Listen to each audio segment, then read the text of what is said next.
If sum of first m terms of AP is same as sum of first n terms, then show that sum of m plus n terms is 0. देखो क्या बोला हुआ है बेटा, m terms का जो सम है और n टर्म्स का जो सम है वो दोनों इक्वल हैं और हमें प्रूव क्या करना है, m प्लस n टर्म्स का सम 0 होगा। देखो m टर्म्स के सम का formula m by 2a plus m minus 1 into D और n टर्म्स के सम का 2a plus n minus 1 into D.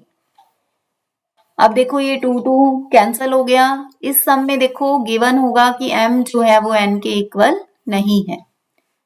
अब जब हम इसे मल्टीप्लाई करेंगे तो 2am plus m square minus m into D is equal to 2an plus n square minus n into D.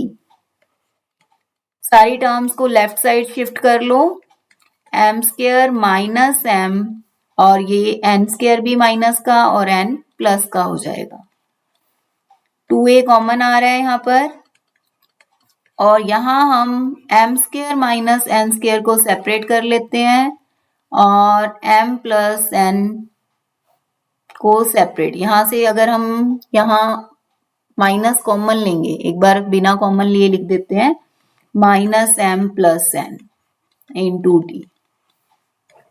देखो जब हम m माइनस n इसके फैक्टर्स बनाएंगे m square minus n square के m plus n m minus n और यहां से भी माइनस 1 कॉमन लेंगे तो m माइनस n।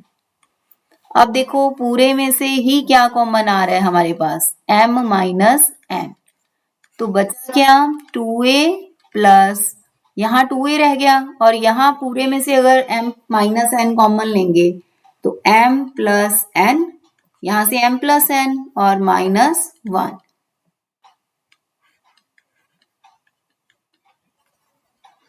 ये d जो है वो सिर्फ इसी टर्म के साथ है तो ब्रैकेट बाद में आएगा, d इज इक्वल टू 0।